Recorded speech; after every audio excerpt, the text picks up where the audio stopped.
माझा आजच्या व्याख्यानाचा विषय आहे की येणाऱ्या 6 डिसेंबरला म्हणजे आजपासून केवळ 4 दिवसांवर डॉक्टर बाबासाहेब आंबेडकरांचा महापरिनिर्वाण दिन आहे आणि या दिनाचं औचित्य साधून या दिनाचं महत्त्व लक्षात घेऊन महाराष्ट्रातले आणि भारतातले लाखो बाबासाहेब आंबेडकरांचे चाहते अनुयायी या दिवशी त्यांचा अतिशय जिव्हाळ्याने महापरिनिर्वाण दिन साजरा करतात। गावागावात या दिवशी त्यांच्या संदर्भातली व्याख्याने असतात। गावागावात असलेले पुढारी त्यांच्या गावात असलेल्या बाबासाहेब आंबेडकरांची पुतळे यांच्याकडे माल्यार्पण करून प्रार्थना वंदना घेतात, काही भाषणं करतात आणि बाबासाहेब आंबेडकरांच्या स्मृतींना उजाळा देतात। थोडक्यात काय तर बाबासाहेब आंबेडकरांचा विचार, बाबासाहेब आंबेडकर आपल्यामध्ये जिवंत असल्याची भावना आपल्यामध्ये वृद्धिंगत होते आणि मग आपण चिंतन करायला लागलो की आपल्या लक्षात येते की बाबासाहेब आंबेडकरांनी दिलेले विचार अजूनही या देशामध्ये पुरतेपणे रुजलेले नाहीत। बाबासाहेब आंबेडकरांचा पूर्वीपासून विरोध करणारे, केवळ जातशूद्र जातीच्या आधारावर विरोध करणारे अजूनही त्यांची संख्या काही कमी झाली नाही। पण बाबासाहेब आंबेडकरांना मानणाऱ्यांची, त्यांचे विचार जाणून घेऊन ते कसे व्यवस्थित बोलत होते, ते कसे आपल्या सगळ्यांचा विचार करत होते याचं वाचन करून, चिंतन मनन करून, ऐकून त्या लोकांमध्ये एक वेगळी जाणीव जागृती होत आहे आणि ही जाणीव जागृती जसजशी वाढत आहे तसतशी लोकांमध्ये डॉक्टर बाबासाहेब आंबेडकरांबद्दलची उत्सुकता, चिकित्सा बुद्धी ते जागृत होत आहे। परंतु त्याचबरोबर आपल्या देशात पॅरलल असलेल्या, समांतर असलेल्या 2 विचारधारा ज्या आहेत त्याच्यातली एक विचारधारा जी शोषणाची विचारधारा आहे, उच्च नीचतेचा कलंक असणारी विचारधारा आहे, त्या विचारधारेचे लोक बाबासाहेब आंबेडकरांनी दिलेल्या विचारधारेत भेसळ करून, त्यांच्या अनुयायांमध्ये काहीतरी मखलाशा करून बाबासाहेब आंबेडकरांचे मूळ विचार जे समाजापर्यंत पोहोचले पाहिजेत, लोकांपर्यंत पोहोचले पाहिजेत, यासाठी ज्या लोकांनी तळमळीने प्रयत्न करायला पाहिजेत ते प्रयत्न इमानदारीने, जाणीवपूर्वक होताना दिसत नाहीत आणि त्याच्यामुळे बाबासाहेब आंबेडकरांच्या या 67व्या महापरिनिर्वाण दिनानिमित्त, बाबासाहेब आंबेडकरांच्या महापरिनिर्वाणानंतर गेल्या 67 वर्षामध्ये भारतामध्ये बाबासाहेबांच्या विचाराने या देशामध्ये क्रांतिकारी बदल घडवून आलाय का, हा माझ्या खरं व्याख्यानाचा, बोलण्याचा, भाषणाचा विषय आहे। खरोखर बाबासाहेबांच्या विचारांनी जो बदल घडवायला पाहिजे होता, या देशामध्ये दिसायला पाहिजे होता, जगात दिसायला पाहिजे होता, तो भारतात त्यांच्या मूळ जन्मस्थानी, मूळ देशात तो दिसत आहे का, याचा तपास करायला सुरुवात केली पाहिजे आणि तोच माझ्या चिंतनाचा आजचा विषय आहे। या चिंतनात माझ्या असं लक्षात येते की बघा, ज्यावेळी कार्ल मार्क्स नावाचा माणूस, त्याचा मृत्यू झाला आणि त्याने जे चळवळ उभी केली, जे आंदोलन उभं केलं, त्या आंदोलनामध्ये ज्याला कामगारांची संघटना म्हणतो आपण, कम्युनिस्ट पार्टीची संघटना म्हणतो, आणि त्यांनी लिहिलेला जो दास कॅपिटल हा ग्रंथ आहे, जो कामगारांच्या हितासाठी बनलेला आहे आणि भांडवलदार आणि हुकुमशहा यांच्या विरोधात कामगारांना त्यांचे स्वतःचे अधिकार आणि त्यांचं स्वतःचं अस्तित्व दाखवणाऱ्या त्यांनी त्या पक्षाची स्थापना केली। तो कार्ल मार्क्स ज्या दिवशी इंग्लंडमध्ये, लंडनमध्ये मृत्यू पावतो त्यावेळी त्याच्या अंत्ययात्रेला केवळ 13 लोक हजर असतात। काही नातेवाईक असतात, ते सुद्धा तिथे वेळेवर पोहोचू शकत नाहीत आणि हे 13 लोक कार्ल मार्क्सच्या देहाला, पार्थिवाला दफन करतात आणि त्यावेळी हे 13 लोक जे कार्ल मार्क्सच्या विचाराने भारावलेले होते, त्यांच्या कार्याने भारावलेले होते, त्यांच्या साहित्याचा जगभर प्रसार करून त्याचं इम्प्लिमेंटेशन करावं यासाठी सरसावलेले होते, असे 13 लोक एकत्र बसतात आणि प्रतिज्ञा करतात की कार्ल मार्क्सचा कामगारांच्या बद्दलचा जो विचार आहे या जगामध्ये कामगार चळवळींना जिवंत ठेवायचं असेल, कामगार लोकांना जिवंत ठेवायचं असेल, तर कार्ल मार्क्स आपल्याला लोकांपर्यंत पोहोचवला पाहिजे. आणि ते 13 लोक उठतात आणि त्याच दिवसापासून कार्ल मार्क्सच्या विचारांना सुरुवात होते. मग लेनिन येतात, स्टॅलिन येतात, माओ त्से-तुंग येतात, कितीतरी लोक येतात आणि जगभरात कम्युनिस्टांची, कामगारांची चळवळ उभी राहते. 1 मेला कामगार दिन हा जगभरात साजरा करण्यात येतो. आणि आजही प्रत्येक छोट्या छोट्या राष्ट्रांमध्ये कामगारांच्या प्रश्नावर लढणारा कामगार लढवय्या, कामगार नेता म्हणून, कामगारांच्या क्रांतीचा उद्गाता म्हणून कार्ल मार्क्सला जग डोक्यावर घेतंय. म्हणजे बघा, कार्ल मार्क्सचं तत्वज्ञान, कार्ल मार्क्सचे विचार जिवंत ठेवण्यासाठी 13 माणसांनी प्रयत्न केले आणि कार्ल मार्क्स जगभर प्रसिद्ध झाला, त्याच्या विचाराने प्रसिद्ध झाला. चीन सारख्या महाकाय देशामध्ये आज कम्युनिस्टांचं राज्य आहे, रशियामध्ये कम्युनिस्टांचं राज्य आहे, फ्रान्समध्ये, इटालीमध्ये, या सगळे जिथे जिथे भांडवलदार होते तिथे तिथे कामगारांना न्याय मिळण्यासाठी कार्ल मार्क्सचा दास कॅपिटल हा ग्रंथ आपल्याला उपयोगी पडताना दिसतो. हे जेव्हा एखाद्या नेत्याच्या बद्दलचं त्याचे अनुयायी जेव्हा एवढ्या तडकाफडकीने प्रचार करतात आणि त्याला जगभर पसरवतात, नव्हे तो ज्या देशात जन्मला त्या देशात म्हणजे इंग्लंडमध्ये कामगारांची इतकी जबरदस्त चळवळ असते की जगातलं पहिलं लोकशाही राष्ट्र म्हणून आपल्याला इंग्लंडकडे पाहावं लागतं. हा एका थोर पुरुषाचा विचार केल्यानंतर आज लाखो लोक डॉक्टर बाबासाहेब आंबेडकरांच्या 6 डिसेंबर 1956च्या महापरिनिर्वाण दिनी मुंबईच्या चैत्यभूमीवर जमा होतात. किती लोक असतात? 5 लाखाचा जनसमुदाय रडत ओरडत 6 डिसेंबरला मुंबईच्या चैत्यभूमीवर पोहोचतो. बाबासाहेबांचं पार्थिव दिल्लीवरून मुंबईला आणण्यात येतं.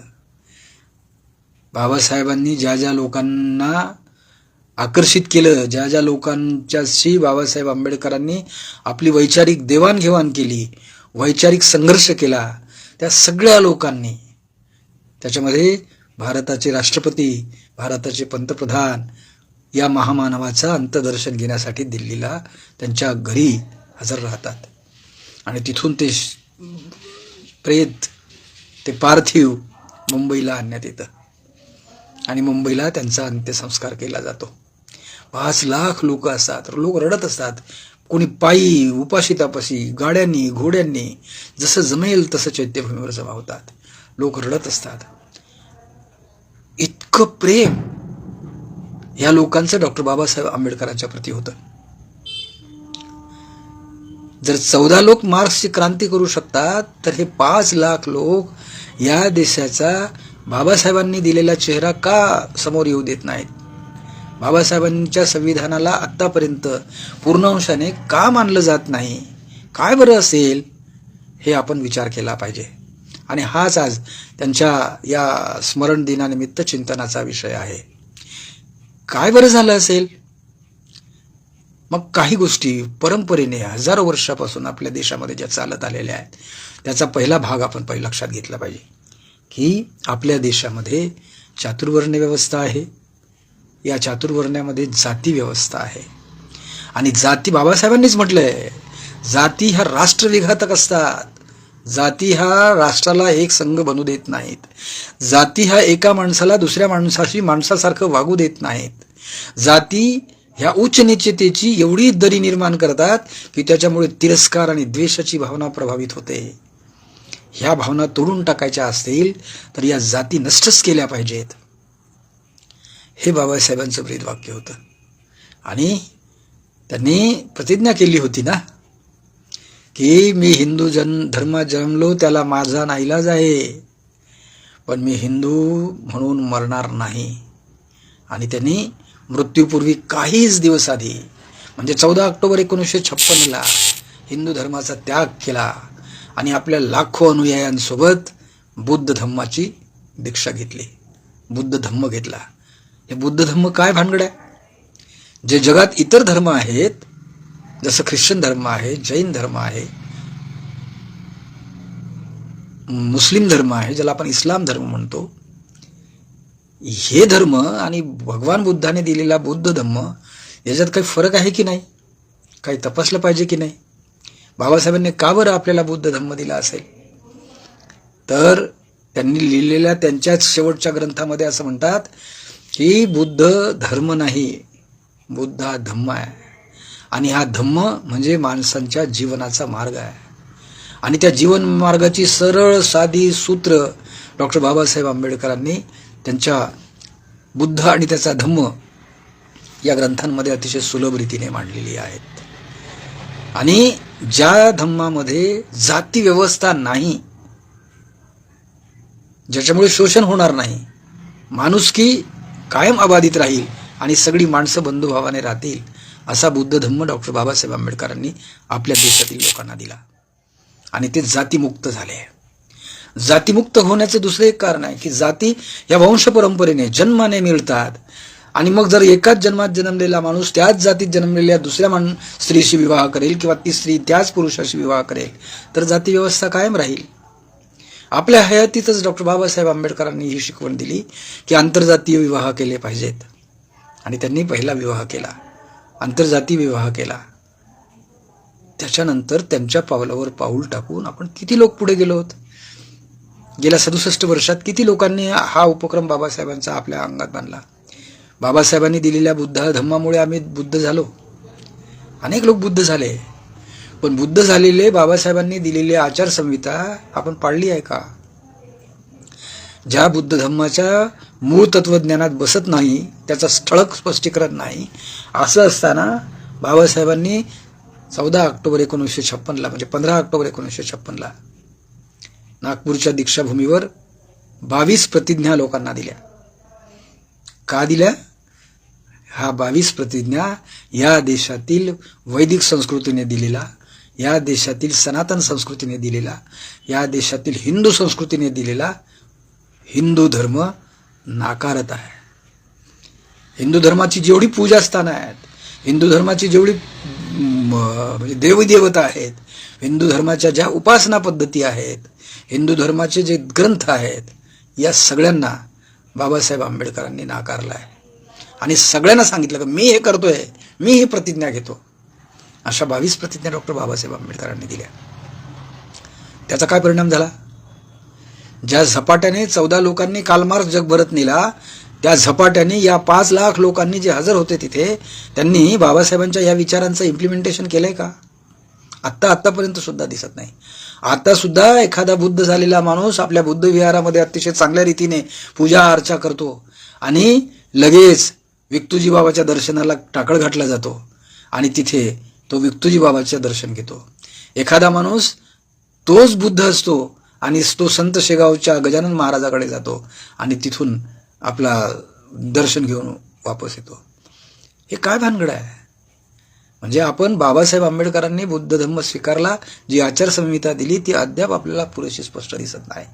आणि याशिवाय ज्या लोकांनी बाबासाहेब आंबेडकरांनी ज्या लोकांना बुद्ध धम्म दिला आहे, ते लोक बाकीच्या लोकांना त्यांनी बुद्ध धम्माशी जुळवलंय का हो? उदाहरणार्थ बुद्ध धम्माचा प्रचार आणि प्रसार करणाऱ्यांना बुद्ध भिक्षू असे म्हणतात. आजपर्यंतच्या बुद्ध भिक्षूंच्या संघामध्ये किती बौद्ध नसलेल्या किंवा पूर्वाश्रमीचे अस्पृश्य नसलेल्या लोकांमध्ये किती बुद्ध धम्माचा प्रसार केला, किती लोकांना दीक्षा देण्यात आल्या? 67 वर्षात हे चित्र दिसत नाही. उलट ज्या डॉक्टर बाबासाहेब आंबेडकरांमुळे अस्पृश्य गणलेल्या महाराष्ट्रातल्या 59 जातींना अनुसूचित जाती म्हणून मान्यता देण्यात आली आणि त्यांच्या हितासाठी भारतीय संविधानामध्ये आरक्षणाची 330 ते 343 342 अशी 13 कलम लिहिल्या गेली. त्याचा लाभ घेणारे महाराष्ट्रात किती लोक दिसतात? आपल्या असं लक्षात येईल की अजूनही आपण जातीविहीन झालो नाही. आपण बुद्ध झालो, पण आपण पूर्वाश्रमीचे महार राहिलो. म्हणून आपल्यासाठी पूर्वाश्रमीचे मातंग असलेले अजून त्यांची जवळीक आपल्याला झाली नाही. सांबार असलेले आपल्याकडे जवळीक झाले नाही. खाटीक असलेले आपल्याच्याकडे जवळीक झाले नाही. या 59 जातीपैकी आता 4-2 जाती वगळता बाकीच्या सगळ्या अनुसूचित जातीचं भारतीय संविधानाने दिलेलं रिझर्वेशन घेतात, त्यांची कलमांचा आपल्यासाठी उपयोग करतात, पण जाती व्यवस्था कायम ठेवतात. आणि आता तरी इतकी पंचायत झाली आहे की आम्ही बुद्ध झालो, पण आम्हाला रिझर्वेशनचे लाभ मिळालेच पाहिजेत, म्हणून आमची जात पुन्हा महारली. म्हणजे आमचा हिंदू धर्म नाही, आमचा धर्म बुद्ध आहे, पण आमची जात मात्र महार आहे. हे जे नवी समीकरण इकडे येत आहे, याच्यामुळे आता ज्या बाबासाहेबांनी जाती व्यवस्था मोडण्यासाठी बुद्ध धम्माची शिकवण दिली, ज्या बाबासाहेबांनी जाती व्यवस्था मोडलीच पाहिजे म्हणजे रोटीबंदी व्यवहार मोकळा केला आणि सजातीय विवाहाच्या ऐवजी आंतरजातीय विवाह करावेत, हे आपल्या स्वतःच्या कर्तृत्वातून सिद्ध करून दाखवलं, ते लोक कुठे आहे? त्यांचं कुठं गेलं काम? अजूनही झालेलं दिसत नाही. त्याच्यामुळे परिणाम काय झाला? जगभरात असलेला बौद्ध धम्म भारतामध्ये केवळ अस्पृश्यांचा म्हणजे महारांचा बौद्ध धम्म आहे, आणि तो महारांचा असल्यामुळे त्या धम्माकडे बाकीच्या जातींनी पाठ फिरवली. कारण हे पूर्वाश्रमीचे अस्पृश्य होते, हरिजन होते, त्यांनी पाठ फिरवली आणि मग बौद्धाला, एवढ्या मोठ्या अतिशय माणुसकीच्या धम्माला, जगभरात अतिशय सुंदर ज्ञान सांगणाऱ्या धम्माला आपण जातीमध्येच पुन्हा आणलेला आहे. हे सगळं चित्र पाहिलं की गेल्या 67 वर्षामध्ये बाबासाहेबांनी दिलेल्या ध्येयपथावर, मार्गावर, जीवनपथावर आपण चालताना दिसत आहोत काय? जरा चिंतन करण्याची गोष्ट आहे. एखादा माणूस जेव्हा मृत्यू होतो त्यावेळी त्याचं चिंतन करणं अतिशय आवश्यक असतं. कोलंबिया विद्यापीठामध्ये डॉक्टर बाबासाहेब आंबेडकर शिकत असताना एक अतिशय चांगली घटना घडलेली आहे, जी त्यांच्या चरित्राचा अतिशय चांगला भाग आहे. त्या कोलंबिया विद्यापीठाच्या दर्शनी नोटीस बोर्डवर एक सुभाषित लिहिलं गेलं होतं की माणूस मर्त्य आहे, पण त्याने दिलेले विचार जिवंत राहतात, जिवंत आहेत, अमर आहेत. म्हणजे काय सुभाषित होतं ते? की माणूस मर्त्य आहे, विचार अमर आहेत. बाबासाहेबांनी ते बोर्ड पाहिलं, ते फलक पाहिलं आणि त्या फलकावर लिहिलेलं ते वाक्य पुसून काढलं आणि त्याच्या खाली लिहिलं का माणूस मर्त्य आहे आणि त्याचे विचारही मर्त्य आहेत. आणि हे तिथल्या विद्यार्थ्यांनी वाचलं. त्यांनी त्यांच्या विद्यापीठाच्या प्राचार्यांकडे तक्रार केली. अधीक्षकांनी त्यांना बोलवलं की हे का लिहिलं तू?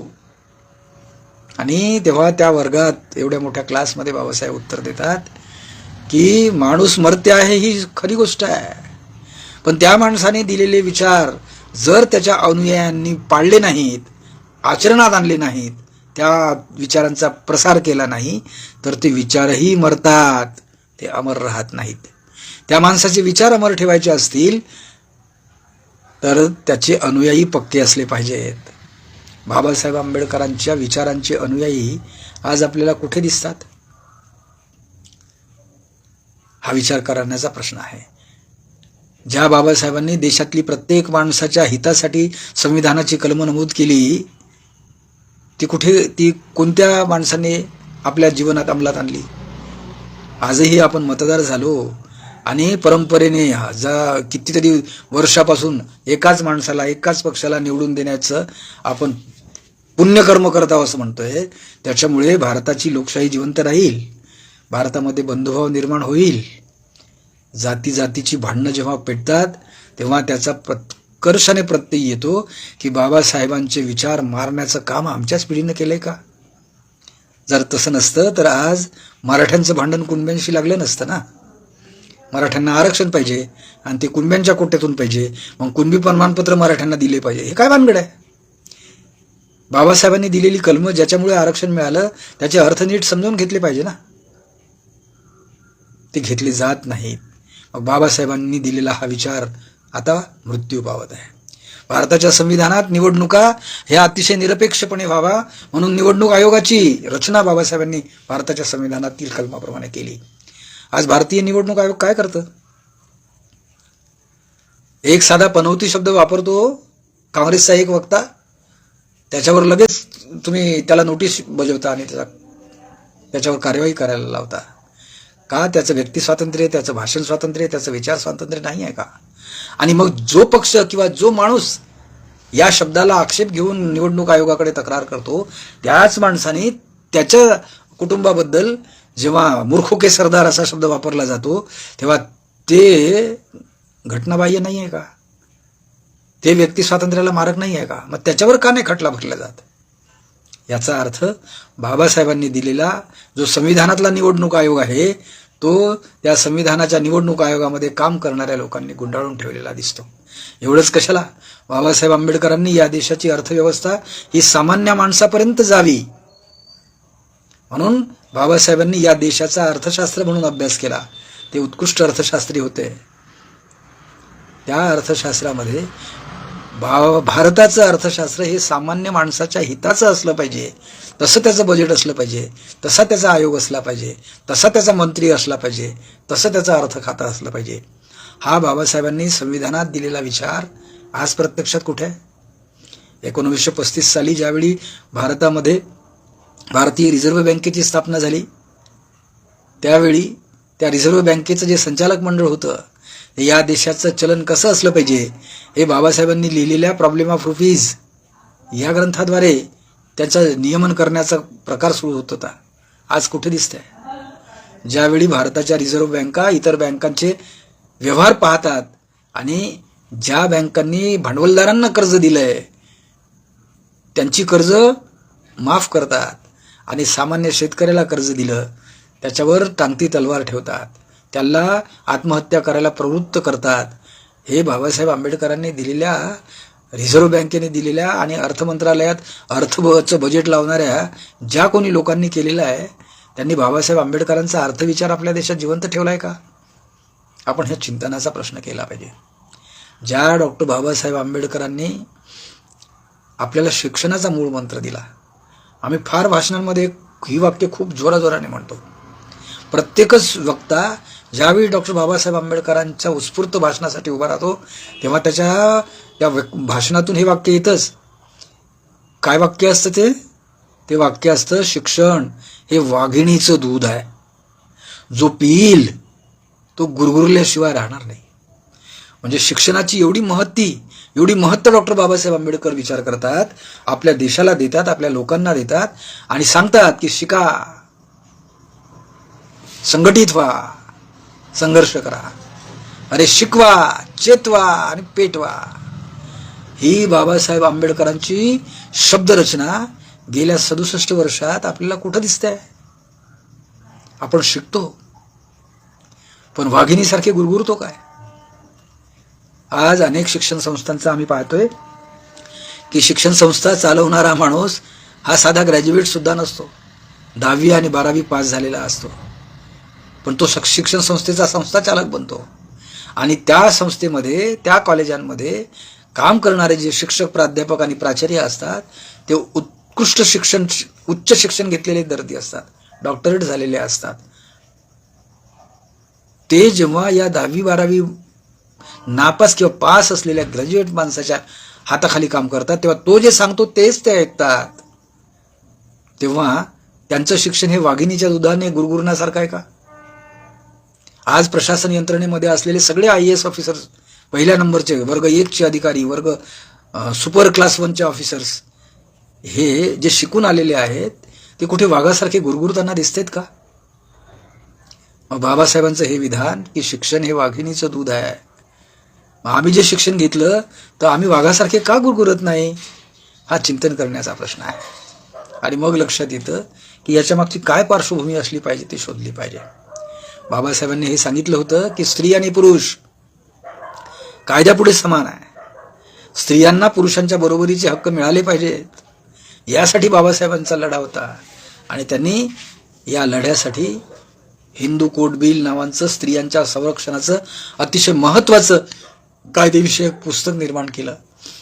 त्याची अंमलबजावणी व्हावी, हे हिंदू कोड बिल भारताच्या संसदेने पास करावं आणि स्त्री आणि पुरुष यांना समान अधिकार द्यावा, जो हजारो वर्षपर्यंत स्त्रियांना नव्हता.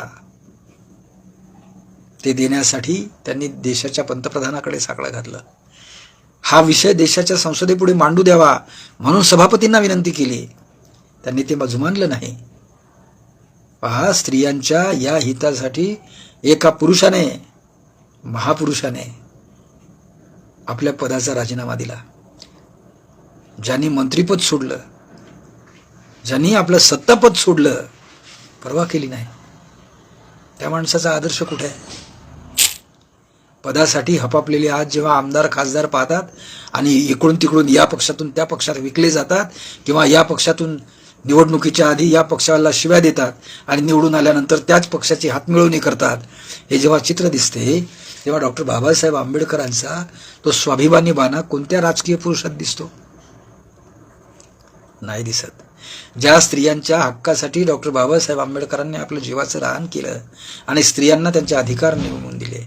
कारण आज स्त्री ही मंदिरातली पुजारी नाही होऊ शकत, पण बाबासाहेब आंबेडकरांच्या त्या हिंदू कोड बिलामुळं, बाबासाहेबांनी दिलेल्या संविधानातील स्त्री पुरुष कायद्यापुढे समान या कलमांमुळं भारताच्या राजकारणामध्ये अतिशय उच्च पदावर, म्हणजे पंतप्रधान पदावर, त्याच्यापेक्षा उच्च पदावर म्हणजे राष्ट्रपती पदावर जर ज्या स्त्रीचं आपल्याला महात्म्य कळतं, त्या स्त्रिया डॉक्टर बाबासाहेब आंबेडकरांनी स्त्री पुरुष समानतेसाठी कोणता लढा उभारतायत? किती स्त्रियांनी उभारलाय? आपल्या देशामध्ये 50% स्त्रिया असाव्यात असं मानलं जातं. ह्या 50% स्त्रियांनी जर उठाव केला, जर चळवळ उभी केली, तर आज हे देशामध्ये जे चित्र आहे ते बदललं असतं की नाही? बदलताना दिसलं असतं की नाही? ज्यांना ज्यांना नोबेल प्राइज मिळतं त्या अशा जगातल्या स्त्रिया जेव्हा असा उठाव करतात आणि आपले स्वतःचे हक्क मागवून घेतात, तो देश पुढे जातोय. आणि ज्या देशातील डॉक्टर बाबासाहेब आंबेडकरांनी स्त्रियांना एवढे अधिकार दिले, त्या देशातील स्त्रिया आज जेव्हा मंदिरात आणि देवळात जागर करताना दिसतात, आज सुद्धा तीच अवस्था, तीच अंधश्रद्धा, तीच परंपरा वापरताना दिसतात, तेव्हा डॉक्टर बाबासाहेब आंबेडकरांनी स्त्रियांसाठी केलेलं काम कुठे उपलब्ध असताना दिसतंय का हो? हा खरा चिंतनाचा प्रश्न आहे. आणि सगळ्यात महत्त्वाचं की ज्या एका शब्दासाठी डॉक्टर बाबासाहेब आंबेडकरांनी पूर्ण जगाचा अभ्यास करून माणूस कशाला म्हणतात, माणुसकी म्हणजे काय, बंधुभाव म्हणजे काय, प्रेम म्हणजे काय, स्वातंत्र्य म्हणजे काय, समता म्हणजे काय, करुणा म्हणजे काय, स्वाभिमान म्हणजे काय, शील म्हणजे काय, चारित्र्य म्हणजे काय, यांचा सगळ्या आपल्या साहित्यातून, आपल्या व्याख्यानातून, आपल्या आचरणातून सगळ्या जगाला संदेश दिला हो. हा विचार आज जिवंत आहे. कुठे पाहायला मिळतो? कुठेही पाहायला मिळत नाही. आणि मग असं म्हणायला होतं की बाबासाहेब आंबेडकर जे म्हणाले होते ते आता खरं होतंय की नाही, की माणूस मरते आहे आणि त्याचे विचार सुद्धा मरते आहेत. बाबासाहेब आंबेडकरांचे विचार आपण असे पायधळी तुळवत आहोत असं नाही का वाटत आपल्याला? त्यांच्या महापरिनिर्वाण दिनाच्या अतिशय सन्मानानं चिंतन करताना हे प्रश्न आपण लक्षात घेतले पाहिजेत. हे जर आपण लक्षात घेऊ शकलो नाही तर आपल्याला बाबासाहेब आपण डोक्यावर घेतले. बाबासाहेबांच्या जयंतीच्या दिवशी, बाबासाहेबांच्या महापरिनिर्वाण दिवशी, बाबासाहेबांच्या दीक्षा सोहळ्या दिवशी आपण या 3-4 वेळा वर्षातून बाबासाहेबांचा जय जयकार करायचा, बाकीच्या लोकांनी पाहत राहायचं आणि आपल्याला वाटायचं की वा, बाबासाहेब आमचे आहेत, बाबासाहेब आपले आहेत. पण बाबासाहेब या सगळ्या देशाचे आहेत, या देशातील प्रत्येक माणसांचे आहेत. हा संदेश त्यांच्या अनुयायांनी कुठपर्यंत पोहोचवला? आजही जाती जातीत भांडणं सुरू आहेत, आजही स्त्री पुरुषांमध्ये स्त्रियांवर अत्याचार सुरू आहेत. कुठे पोहोचवला हा संदेश? हा फार बारकाईने वाचण्याचा, चिंतनाचा विषय आहे. आणि मग त्याचं उत्तर शोधताना हे लक्षात येतं की याला कोण बरं जबाबदार असेल? आपल्याकडे एक चांगली पद्धत आहे. आपल्याला दुसऱ्याला जबाबदार धरता येतं, काही अडचण नाही. दुसरा बदमाश आहे, दुसरा नालायक आहे, दुसऱ्याला काही कळत नाही, त्याला काय येतं हे म्हणणं फार सोपं आहे. दुसऱ्याला शिव्या देणं, दुसऱ्याचे दोष काढणं, दुसऱ्याला दूषण देणं हे फार सोपं आहे. पण आपण हा विचार करत नाही की दुसऱ्याला दोषाचं एक बोट आपण जेव्हा दुसऱ्याकडे दाखवतो तेव्हा उर्वरित 4 बोटं आपला निर्देश करतात. समोरचा माणूस 1 पट दोषी असेल तर आपण त्याच्या 4 पट दोषी राहू शकतो, याचं चिंतन आपण का करत नाही? त्या माणसाने बाबासाहेबांना नाही समजून घेतलं असेल, तुम्ही का नाही समजून घेतलं? जर तुम्ही समजून घेतलं असतं तर बाबासाहेब आंबेडकरांनी दिलेला रिपब्लिकन पक्ष, राजकीय पक्ष याच्या इतके शकले झाले असते का? ज्या बाबासाहेबांनी म्हटलं होतं की जा तुमच्या घराच्या भिंतीवर लिहून ठेवा, तुम्हाला शासनकर्ती जमात बनायचं आहे, आपण शासनात गेलो असतो की नाही? आज आपण कुठे शासनात आहोत? एखाद्याच्या लाचारीने एखादं पद घ्यायचं, मंत्रीपद घ्यायचं आणि काय काय वाईट असं बळबळायचं आणि बाबासाहेब आंबेडकरांच्या विचारांचा क्षणोक्षणी अपमान करायचा. हे दुर्दैव नाही का? ज्या रिझर्वेशनच्या जागेवर आमचे आमदार आणि खासदार निवडून गेले, त्यांनी बाबासाहेबांच्या विचारांचं, संविधानाचे जी कलम या देशातील लोकांसाठी अंमलात आणावीत, जे विकास या देशातील सर्व लोकांसाठी अंमलात आणावा, अशी बजेटची मांडणी, अशी विकासाची मांडणी कोणत्या रिझर्वेशनच्या आमदाराने खासदाराने केलेली आहे? दिसते का गेल्या इतक्या 73 वर्षात? निदान बाबासाहेब गेल्यानंतर त्यांच्या 67व्या महापरिनिर्वाण दिनापर्यंत आपल्याला दिसत नाही. आणि त्यामुळेच बाबासाहेब फक्त आपल्या मूर्तीपूजेचा, आपल्या फोटोपुरता, अगरबत्ती, मेणबत्ती आणि फुलं वाहण्यापुरता हा विषय होऊन राहतो की काय, ही भीती मला सतत राहते. कारण दुसरं कोणी काहीच करत नाही. बस पूजा, अर्चा, वंदना, प्रार्थना, बाबासाहेब आंबेडकर की जय. मग त्यांनी दिलेले समता सैनिक दलाचे तुकडे तुकडे होतात, त्यांनी दिलेल्या अखिल भारतीय बौद्ध महासभेचे तुकडे तुकडे होतात, त्यांनी दिलेल्या संविधानामध्ये विरोधी पक्षाची गरज आहे असा विरोधी पक्ष कुठेही प्रभावीपणे, खमकेपणे उभा राहताना दिसत नाही. त्यांनी दिलेल्या संविधानिक नीतिमूल्यांचं आपल्याकडे आपण पालन केलं पाहिजे ते कुठे दिसत नाही. त्यांनी शिक्षणाबद्दल जी आचरण संहिता लावून दिली, जी त्यांच्या पीपल्स एज्युकेशन सोसायटीच्या घटनेमध्ये लिहिलेली आहे, जी त्यांनी स्वतः शिक्षणाच्या धोरणामध्ये लिहिलेली आहे, ते कुठे आहे? ते कुठेच दिसत नाही. मात्र बाबासाहेबांचं नाव दिसतंय. आणि ते असंच होतं की बाबासाहेबांचे पुतळे उभारले म्हणजे बाबासाहेब पुतळ्यामध्ये बंदिस्त झाले.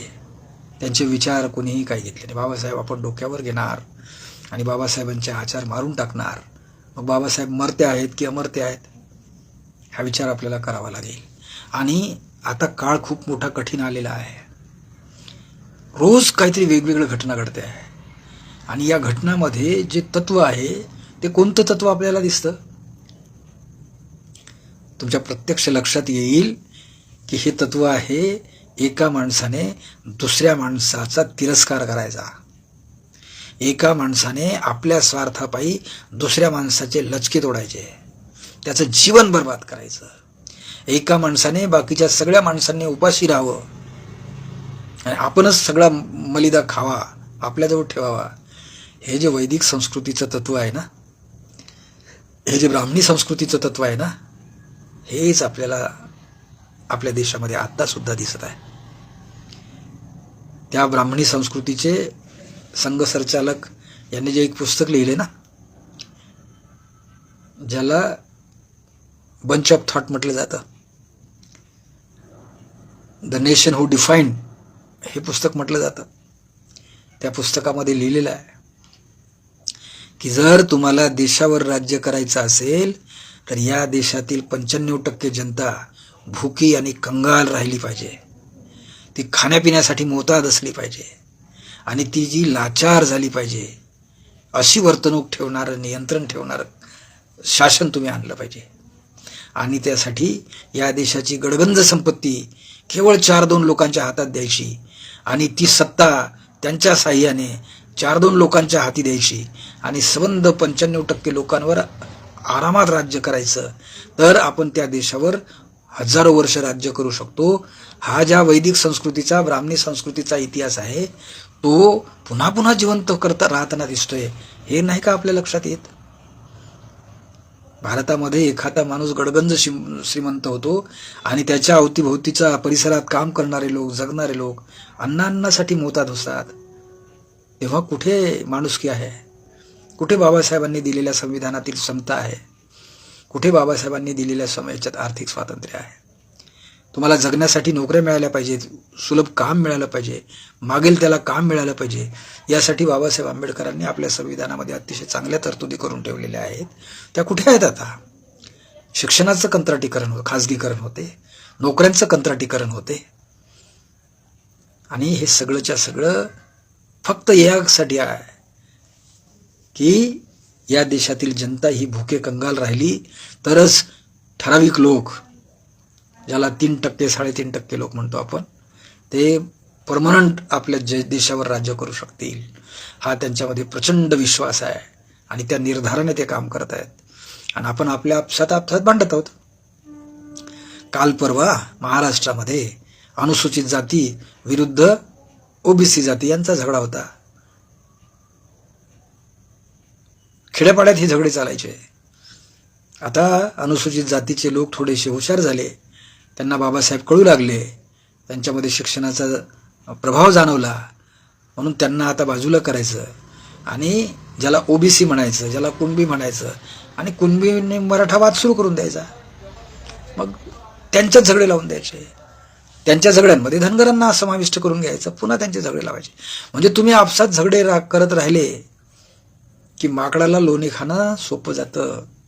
हा जो इसाप नीतीतल्या कथेचा अर्थ आहे तो आपल्या देशामध्ये आता सुरू आहे. काही लक्षात येत नाही. आणि हे असंच गदारोळपणे चालत राहिलं का एक दिवस असा येईल की डॉक्टर बाबासाहेब आंबेडकरांचे सगळे विचार मारले जातील. ते विचार करणारे लोक जे आहेत, ते विचार पुढे करणारे जे लोक आहेत, त्यांच्या हत्या केल्या जातील आणि कोणीच विचाराचं शिल्लक नाही. म्हणून बाबासाहेब म्हणाले होते की माणूस मर्त्य आहे, तसाच विचारही मर्त्य असू शकतो जर त्या विचाराचे अनुयायी खंदेपणे उभे राहत नसतील तर. अनुयायीच विचार पुढे नेत असतात. म्हणून बुद्ध सुद्धा असं म्हणतो, बुद्धाला आनंद प्रश्न विचारतो त्याच्या अंत्यसमयी. आनंद म्हणतो की तथागत, तुमच्यानंतर आमचा शास्ता कोण राहील? बुद्ध त्याला उत्तर देतात की आनंदा, मी नव्हे, मी नाही. माझ्यानंतर मी दिलेला धम्म म्हणजे मी दिलेला विचार तुम्ही अंमलात आणाल, तोच तुमचा शास्ता राहील, तोच तुमचं तारण करेल, तोच तुम्हाला पुढे नेईल. हे तथागताचं वचन होतं, जे भगवान बुद्ध आणि त्याच्या धम्मात बाबासाहेबांनी सुद्धा लिहून ठेवलेलं आहे. त्या बाबासाहेबांचे विचार जे संविधान रूपाने या देशातील प्रत्येकच माणसाने इम्प्लिमेंट केले पाहिजेत. त्या संविधानामध्ये काय सुरू आहे? संविधान बदलायच्या गोष्टी करतात लोक. दुसरे लोक म्हणतात नाही, संविधान बदलू शकत नाही. जे संविधान बदलवायला निघाले आहेत ते म्हणतात की संविधानाचा स्ट्रक्चर आम्ही बदलू शकत नाही. जर तुम्ही संविधानाचं स्ट्रक्चर बदलू शकत नाही तर तुमच्या विरुद्ध असलेले निवडून आलेले लोक तुम्ही तुमच्या पक्षात कसे घेतले? तुमच्या विचारधारेच्या विरुद्ध लोकांनी त्यांना मतदान केले ना. मग तुमची विचारधारा तीच आहे, मग त्या लोकांना तुम्ही कसं काय विकत घेतलं? कसं काय तुमच्या पक्षात घेतलं? ही काही लोकशाही संविधानातली बाजू आहे का? ज्या निवडणूक आयोगाला, ज्या वित्त आयोगाला, ज्या प्रशासकीय आयोग नेमणुका करणाऱ्या लोकसेवा आयोगाला हे जे स्वतंत्र अधिकार आहेत, हे अधिकार कोणी काढून घेतले? नाममात्र ही सगळी झाली. म्हणजे दिसायला संविधान आहे आणि आतून मनुस्मृती सुरू आहे. हे चित्र आता परिनिर्वाण दिनाचा आपण जागर करताना हे प्रत्येक भारतीयाने चिंतन केलं पाहिजे. म्हणून माझी विनंती राहील सगळ्यांना की येणाऱ्या 6 डिसेंबर रोजी डॉक्टर बाबासाहेब आंबेडकरांचे जयघोष करूया आपण. त्यांना हार तुरे माळा त्यांच्याबद्दलचे काय काय करायचं ते करूया. पण निदान एक दिवस बाबासाहेब आंबेडकरांनी माणूस म्हणून जगण्यासाठी जी आचारसंहिता आपल्याला दिलेली आहे, जे काम करायची आपल्याला ओळख करून दिली आहे की या पद्धतीनं तुम्ही जाल तर तुम्ही जिवंत राहाल, तर तुमची माणुसकी जिवंत राहील, तर तुमचा देश जिवंत राहील. या विचारावर जाण्यासाठी आपण निदान 6 डिसेंबर 2023ला अशी प्रतिज्ञा नाही का करू शकणार? 4 लोकांना एकत्र घेऊन नाही का बसू शकणार? आणि आपण हे पुढे जाऊ का नाही शकणार? कारण जग बदलते आहे. परिवर्तनाचा नियम सगळ्यांना लागू होतो. पण हे जग असं बदलेल की जिथे माणूस त्याच्या बुद्धिमत्तेचा वापरच करणार नाही, त्याचा रोबोट होईल. जे नवी टेक्नॉलॉजी आता येत आहे ना, ज्याला डिजिटल टेक्नॉलॉजी म्हणतो आपण, मोबाईल टेक्नॉलॉजी असं म्हणतो आपण, ही टेक्नॉलॉजी माणसाच्या खूप उपयोगाची आहे हे जरी दिसत असलं तरी त्याच्यामधला माणुसकीचा जो अंश असतो महत्त्वाचा, तो ती नष्ट करत आहे. माणसाची बुद्धिमत्ता नष्ट करणार आहे. हे जर आपल्याला वाचवायचं असेल आणि माणूस म्हणून जिवंत राहायचं असेल तर आपल्याला बाबासाहेबांच्या विचारांचा प्रत्यक्षपणे अंमल करण्याशिवाय दुसरा कोणताही विचार आपल्या देशात आणि जगात सुद्धा नाही आहे. प्रश्न लढाईने सुटत नाहीत, प्रश्न युद्धाने सुटत नाहीत, प्रश्न भांडणं करून तर सुटतच नाही. जाऊ द्या, प्रश्न स्वार्थीपणाने सुटत नाहीत. प्रश्न हे माणुसकीने सुटतील. आणि एक माणूस ज्यावेळी दुसऱ्या माणसाला बंधुभावांची शिकवण देईल तरच आणि तरच हा देश माणसांचा देश राहील, हे जग माणसांचं जग राहील. नाही तर ह्या जगामध्ये माणूस सुद्धा प्राणी आहे असं म्हटलं जातं. आणि प्राण्याला डोकं नसतं असं बिनडोक असलेली माणसं जेव्हा या जगात राहतील त्यावेळी असं गृहीत धरा की या देशामधला बाबासाहेबांनी दिलेला विचार संपुष्टात आलेला असेल. त्यांचे पुतळे राहतील, त्यांच्या मूर्त्या राहतील, त्यांच्या नावाच्या रस्ते राहतील, त्यांच्या नावाचे चौक राहतील, त्यांच्या नावाच्या वस्त्या राहतील. त्यांचे विचार मात्र राहणार नाहीत. आणि जिथे विचार संपतात, जिथे विचार मरतात, तिथे माणसातला माणूस मरून जातो. आता आपण ठरवायचं आहे महापरिनिर्वाण दिनाच्या या 6 डिसेंबरच्या निमित्ताने की आपल्याला माणसं जिवंत ठेवायची आहेत की माणसातले पशु जिवंत ठेवायचे आहेत. याचा विचार करा आणि निर्णय घ्या. कारण आपण जर आता स्वस्थ बसलो ना, आता मुग गिळून बसलो ना, मला काय त्याचं, माझं तर होत आहे, पण तुमच्या नंतरच्या येणाऱ्या पिढ्यांचं काय, तुमच्या मुलाबाळांचं काय, तुमच्या नातवंडांचं काय, तुमच्या मुलींचं काय, हा विचार दाहक रीतीने विचार केला पाहिजे की यांचं काय होईल. शिक्षणाच्या संधी नाहीत. शिक्षणामध्ये जे काही आता नव्यानं अभ्यासक्रमात आलं आहे, NPA ज्याला म्हटलेला आहे, त्याचा अभ्यास करा. हे शिक्षणाचे आयोग ज्यांनी नेमला 2017 साली, त्या 9 लोकांमध्ये कोण लोक आहेत की जे वैज्ञानिक दृष्ट्या शिक्षण देणार आहेत. त्यांचे अहवाल वाचा. 464 पानाचा त्यांचा अहवाल आहे. तो जरा त्याचा एक शब्द वाचा. शब्दांचं फार गंमत असतं बरं का. शब्द वाचायला सोपे असतात, पण शब्द नेहमी 3 अर्थाचे वाचले पाहिजेत. शब्द जो पहिल्यांदा घेतो आपण तो असतो अभिधा, म्हणजे जो शब्द जसा आहे तसा वाचायचा. दुसरा शब्द असतो लक्षणा, म्हणजे जो शब्दाचा जसा अर्थ दिसतो तसा नसतो, तर त्याचा लक्षार्थ लक्षात घ्यावा की या शब्दाच्या मागे काय दडलेलं आहे. त्याला म्हणतात लक्षार्थ. शब्द तोच असतो पण तो लक्षार्थ लक्षात घेतला पाहिजे. आणि तिसरा असते व्यंजना. या शब्दाचा व्यंग्यार्थ काय आहे, म्हणजे याचा नेमका उलटा अर्थ काय आहे, याच्या मागचं नेमकं गणित कसं आहे हे आपल्याला कळून गेलं पाहिजे. म्हणून हे शब्द जे बाबासाहेब आंबेडकरांनी वाचले, हे या शब्दामुळे Babasaheb Ambedkar symbol of knowledge, जगातलं ज्ञान प्रतीक झालं.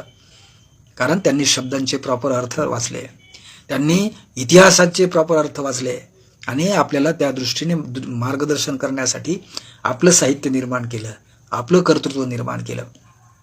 म्हणून त्यांनी दिलेला शब्दार्थ, त्याचा व्यंग्यार्थ आणि त्याचा लक्षार्थ आपण ध्यानात घेतला पाहिजे आणि तसं वाचन केलं पाहिजे. ते दिसत नाही. बाबासाहेबांनी आपल्याला बुद्ध धम्म दिला.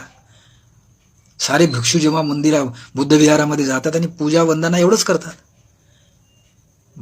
त्या विहाराच्या बाहेर निघणारे पुरुष किंवा स्त्री जेव्हा बाहेर येतात तेव्हा एकमेकाशी गप्पा करतात, पण झगडा करतात, एकमेकाचे वाभाडे काढतात. तिथे कुठे समस्यांचा हाल होतो, तिथे कुठे माणुसकीचा धागा दिसतो. ज्या वंदनांमध्ये शिलांची गोष्ट सांगितली जाते, घरी गेल्यानंतर त्या शिलांचं आचरण होताना दिसते का? नाही दिसत ना. मग हे कसं आहे? म्हणजे माणूस मेला तर त्याचे विचार मरून जातील, तो दगडासारखा, पाषाण मूर्तीसारखा पुतळ्यांमध्ये जिवंत राहील आणि लोक फक्त त्यांना नावाने ओळखतील, त्याच्या कर्तृत्वाने ओळखणार नाहीत. त्याने आपल्याला सांगितलेल्या दिशेने आपण गेलं पाहिजे हे आपण विसरून जाऊ आणि फक्त महापरिनिर्वाण दिनाचा शोक मनवायचा, साजरा करायचा. ही गोष्ट माणुसकीला शोभेल? विचार करा. मला असं वाटते की आपण कधी नव्हे, आता जगातल्या थोर पुरुषांच्या पेक्षा केवळ आणि केवळ डॉक्टर बाबासाहेब आंबेडकरांनी दिलेले विचार, बाबासाहेब आंबेडकरांनी जे जे विचार सांगितले त्याच्यातला एखादा जरी विचार, त्या विचारपथावर मी जर मार्गक्रमण करेल आणि माझ्याबरोबरच्या पिढीला घेऊन जाईल किंवा माझ्या नंतरच्या पोरांना मी शिकवेल, त्यांना त्याचं आचरण करायला भाग पडेल, तर आणि तरच बाबासाहेब आंबेडकर जिवंत राहतील, त्यांचे विचार जिवंत राहतील आणि हा देश बंधुभावाने नांदेल.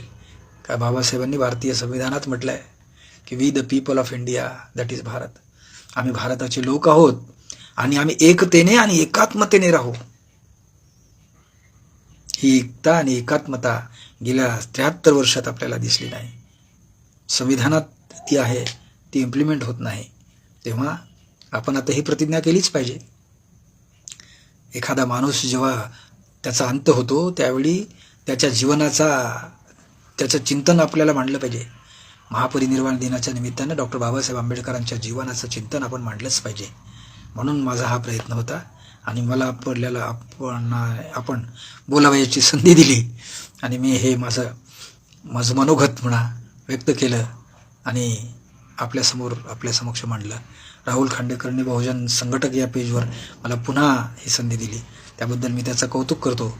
आणि जे माझे मित्र ऐकत असतील त्यांना फार चांगलं धन्यवाद देतो. जय भीम.